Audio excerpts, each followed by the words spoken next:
Welcome to burning topic. అప్పుల ఊబిలో కూరుకుపోయి తినడానికి తిండి లేక కొట్టుమిట్టాడుతున్న పాకిస్తాన్ కు బుద్ధి మాత్రం మారడం లేదు.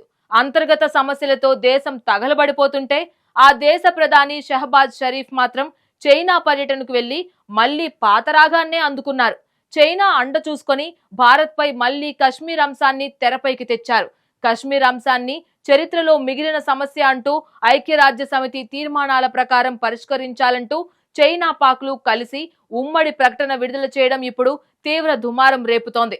దీనిపై భారత్ అత్యంత ఘాటుగా స్పందించింది. జమ్మూ కాశ్మీర్ లడఖ్లు ఎప్పటికీ భారత్ లో అంతర్భాగమేనని, ఇందులో మూడో దేశం జోక్యానికి తావు లేదని తేల్చి చెప్పింది. అసలు షరీఫ్ చైనా పర్యటనలో ఏం జరిగింది? భారత్ పై డబుల్ ప్రెషర్ స్ట్రాటజీని అమలు చేయడానికి ఈ రెండు దేశాలు ఎలాంటి వ్యూహాలు పన్నుతున్నాయి?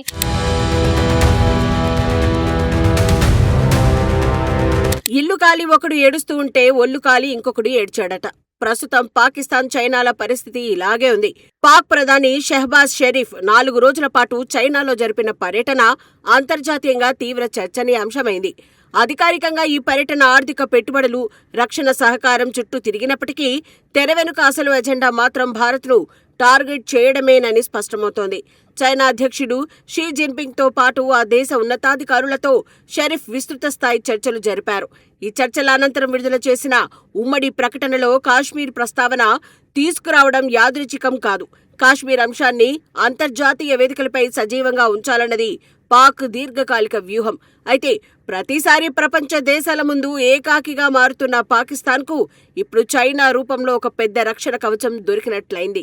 బీజింగ్ మద్దతుతో కాశ్మీర్ వివాదానికి అంతర్జాతీయంగా కొత్త ఊపు తీసుకురావాలని పాక్ ప్రధాని భావిస్తున్నారు. భారత్ ఎదుగుదలను జీర్ణించుకోలేని చైనా కూడా పాక్ను ఒక పావుగా వాడుకుంటూ కాశ్మీర్ అంశాన్ని మళ్లీ తెరపైకి తెచ్చిందని అంతర్జాతీయ విశ్లేషకులు స్పష్టం చేస్తున్నారు. చైనా, పాకిస్తాన్లు కలిసి ఒకరికొకరు మద్దతు ఇచ్చుకుంటూ భారత్ సార్వభౌమాధికారాన్ని ప్రశ్నించే ప్రయత్నం చేశాయి. కాశ్మీర్ సమస్యను చరిత్రలో మిగిలిన సమస్యగా అభివర్ణించడం వీరి ఉమ్మడి వ్యూహంలో భాగమే.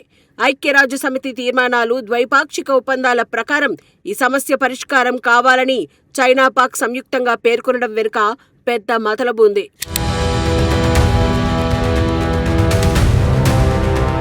పాక్ చైనాల ఉమ్మడి ప్రకటనపై భారతదేశం అత్యంత తీవ్రంగా ఘాటుగా స్పందించింది. భారత విదేశాంగ శాఖ ఏమాత్రం ఉపేక్షించకుండా రెండు దేశాల వ్యాఖ్యలను పూర్తిగా తిరస్కరించింది. జమ్మూ కశ్మీర్, లడఖ్ కేంద్ర పాలిత ప్రాంతాలు ఎప్పటికీ భారతదేశంలో విడదీయరాని అంతర్భాగాలేనని ఢిల్లీ స్పష్టం చేసింది.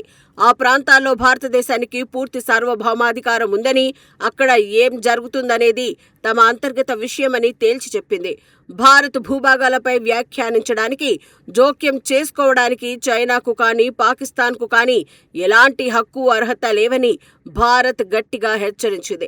ఇతర దేశాల ప్రాదేశిక సమగ్రతను గౌరవించని వారు భారత్కు నీతులు చెప్పాల్సిన అవసరం లేదని విదేశాంగ శాఖ స్పష్టం చేసింది. భారతదేశం సాధిస్తున్న ఆర్థిక, వ్యూహాత్మక విజయాలను చూసి ఓర్వలేకే ఇలాంటి చౌకబారు ప్రకటనలు చేస్తున్నారని భారత్ మండిపడింది. తడిగుడ్డతో గొంతు కోయడం చైనాకు వెన్నతో పెట్టిన విద్య.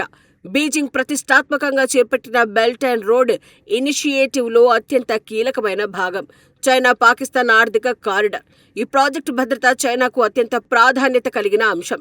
అయితే ఈ సిపిఈసి కారిడార్ వెళ్లే మార్గమే ఇప్పుడు వివాదానికి మూలం.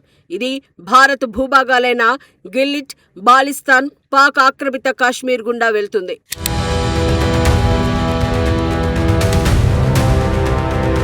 నక్కజిత్తుల మారి చైనా, కుక్కబుద్ధి పాకిస్తాన్ కలిస్తే ఎలా ఉంటుందో గ్వాదర్ పోర్టు ఉదాహరణే చెబుతుంది.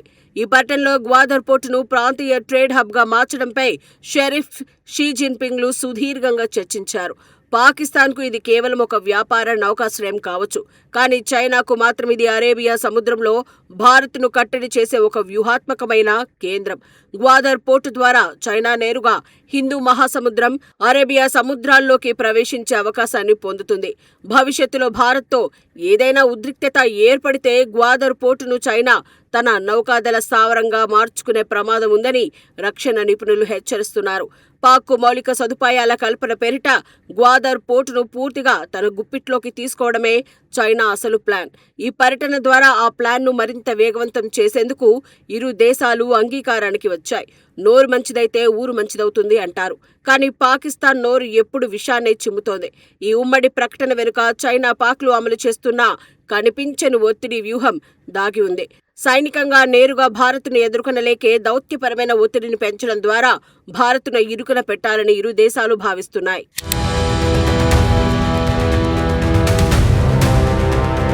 ముందు నుయ్యి వెనుక గొయ్యి అన్నట్లుగా భారత్కు రెండు వైపులా శత్రు దేశాలు పొంచి ఉన్నాయి. అంతర్జాతీయ నిపుణుల విశ్లేషణ ప్రకారం చైనా, పాకిస్తాన్లు కలిసి భారత్పై డబుల్ ప్రెజర్ స్ట్రాటజీని అమలు చేస్తూ ఉన్నాయి. ఒకవైపు లడఖ్, అరుణాచల్ ప్రదేశ్ సరిహద్దుల్లో చైనా ఎల్ఓసి వెంబడి సైన్యాన్ని మోహరిస్తూ ఒత్తిడి పెంచుతుంటే, మరోవైపు పాకిస్తాన్ కశ్మీర్ సరిహద్దులో ఉగ్రవాదాన్ని, దౌత్యపరమైన వివాదాలను రేపుతోంది.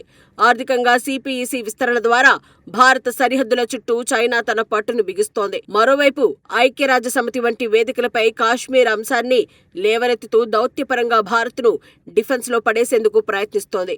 ఈ విధంగా రెండు దేశాలు ఒకే వ్యూహంతో సమన్వయం చేసుకుంటూ భారతదేశ ఆర్థిక, సైనిక ప్రభావాన్ని ప్రపంచ స్థాయిలో కట్టడి చేయడమే లక్ష్యంగా పెట్టుకున్నాయి. ప్రస్తుతం పాకిస్తాన్ చరిత్రలోనే అత్యంత ఘోరమైన ఆర్థిక సంక్షోభాన్ని ఎదుర్కొంటోంది. విదేశీ మారక నిల్వలు అడుగంటిపోయి ద్రవ్యోల్బణం ఆకాశాన్ని తాకుతోంది. ప్రజలకు కనీస అవసరాలు తీరడం లేదు. ఇలాంటి స్థితిలో ఉన్న షెహబాజ్ షరీఫ్ కు చైనా ఇచ్చే అప్పులే ఊపిరిపోస్తున్నాయి.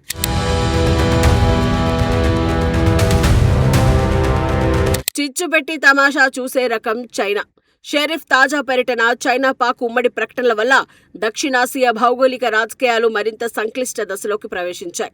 ఈ పరిణామాలు ఈ ప్రాంతంలో సరికొత్త ఉద్రిక్తతలకు దారితీసే అవకాశం ఉందని అంతర్జాతీయ రక్షణ నిపుణులు హెచ్చరిస్తున్నారు. భారత్, చైనా సరిహద్దుల్లో ఇప్పటికే ఉద్రిక్తతలు కొనసాగుతూ ఉండగా, ఇప్పుడు పాకిస్తాన్తో కలిసి చైనా చేస్తున్న ఉమ్మడి వ్యూహాలు మంటల్లో నెయ్యి పోసినట్లు అవుతోంది. చైనా, పాక్ దేశాల మధ్య పెరుగుతున్న సైనిక, ఆర్థిక సమన్వయం దక్షిణాసియాలో శాంతి భద్రతలకు పెద్ద సవాలుగా మారింది. భారత్ తన రక్షణ వ్యూహాలను, దౌత్యపరమైన అడుగులను మరింత పదును పెట్టాల్సిన అవసరాన్ని ఈ పరిణామాలు గుర్తు చేస్తూ ఉన్నాయి.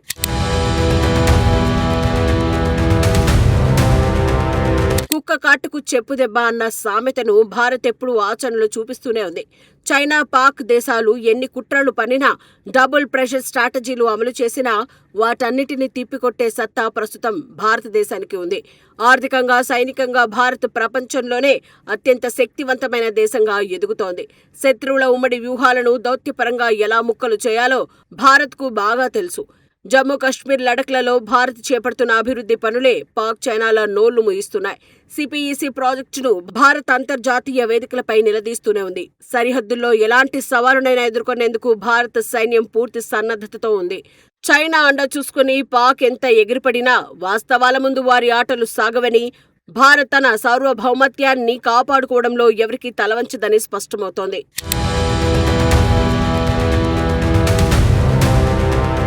పిచ్చుక మీద బ్రహ్మాస్త్రంలాగా పాకిస్తాన్ తన అప్పుల బాధలు వదిలేసి చైనాను నమ్ముకుని భారత్పై కశ్మీర్ అస్త్రాన్ని ప్రయోగించాలని చూస్తోంది. కానీ నేటి భారతదేశం వేరు. శత్రువుల కుతంత్రాలను క్షేత్రస్థాయిలోనూ, అంతర్జాతీయ దౌత్య వేదికలపైన ఎలా తిప్పికొట్టాలో భారత్కు స్పష్టమైన వ్యూహం ఉంది. జమ్మూ కశ్మీర్, లడఖ్లు భారత్లో అంతర్భాగమేనని, నికార్సైన వాస్తవాన్ని మార్చడం ఎవరి తరం కాదని తేల్చి చెప్తోంది. చైనా, పాక్ డబుల్ గేమ్ను భారత్ ఎలా తిప్పికొడుతోందో కాలమే సమాధానం చెప్తుంది.